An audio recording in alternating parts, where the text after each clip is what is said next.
नमस्कार दर्शक बंधु, मु शक्ति आपण को नवरात्रि षष्ठ दिन में पूजा पाउथिबा देवी कात्यायनी पौराणिक कहानी विषय रे कहबी। वीडियोटी जदि आपण को भल लागिबो तेबे लाइक करिवे आउ कमेंट करिवे। देवी कात्यायनी हेउछंती देवी दुर्गांकर षष्ठ रूप। देवी कात्यायनी को नवरात्रि षष्ठ दिन में पूजा करा जाए। माता कात्यायनी हेउछंती अविस्मरणीय फल प्रदानकारी।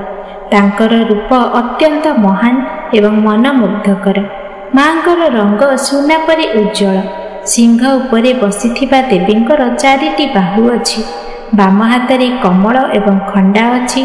तांको डाहाण हाथरे स्वस्तिक एवं आशीर्वाद प्रतीक अछि। भगवान कृष्ण को पाइबा पई ब्रजर गोपी माने कालिंदी नदी कूଳରେ तांको पूजा करथिले। से ब्रजमंडलर अध्यक्ष देवी भावरे पूजित। ज्योतिष शास्त्र रे बृहस्पति ग्रह मां सह जड़ित बोली विवेचना कराए। तेबे चलतु पूजार गुरुत्व विषय रे आमे जानिबा। भागवत पुराण अनुसार देवी एही अवतार को पूजा करिबा द्वारा भक्तों व्यक्तित्वर उन्नति होइଥାଏ। मां को पूजा करी पारिवारिक जीवन सुखमय रहिଥାଏ। माता कात्यायनी भक्ति एवं उपासना द्वारा मनुष्य धन धर्म लोभ एवं परित्राणर चारोटी फल सहजरे पाइଥାଏ। तांकर रोग दुख जंत्रणा एवं भय इत्यादि संपूर्ण रूपे नष्ट हो जाए। विवाहित झील माने जो माने विवाह करने को सक्षम नुहंती किंबा जार दाम्पत्य जीवन सुखी नुहे सेही लोक माने विशेषकर मां को कात्यायनी रूप को पूजा कले सेमानंकर मनोवांछा पूर्ण होइଥାଏ। एबे चलंतु जानिबा पूजा विधि। नवरात्रि षष्ठ दिन में प्रथम देवी स्वरूप मां कात्यायनी को पूजा करा जाए। पूजा रीतिनीति आरंभ करिबा परे हाथ में सुगंधित फूल धरी देवी को प्रणाम करिबा एवं देवी मंत्र उपरे ध्यान करिबा उचित। माता देवी को समस्त श्रृंगार वस्तु अर्पण करा जाए, भोग अर्पण करा जाए एवं आरती करा जाए थाए।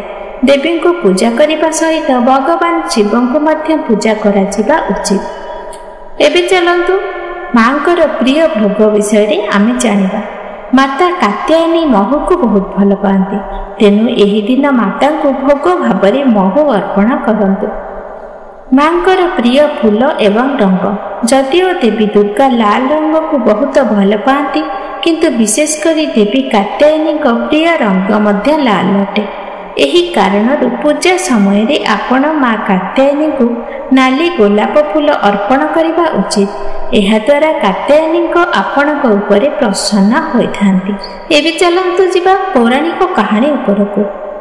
कत नामक जने प्रसिद्ध ऋषि थिले। तांको पुओ हेउछंती ऋषि कात्य। विश्व प्रसिद्ध महर्षि कात्यायन एही कात्य वंश रे जन्म ग्रहण करथिले। से भगवती मां को पूजा करी करी बहु वर्ष धरी अत्यंत कष्टदायक तपस्या करथिले। तांकर इच्छा थिला माता भगवती तांका घरे झियो भाବରେ जन्म हुअन्तु। माता भगवती तांको अनुरोध ग्रहण करथिले।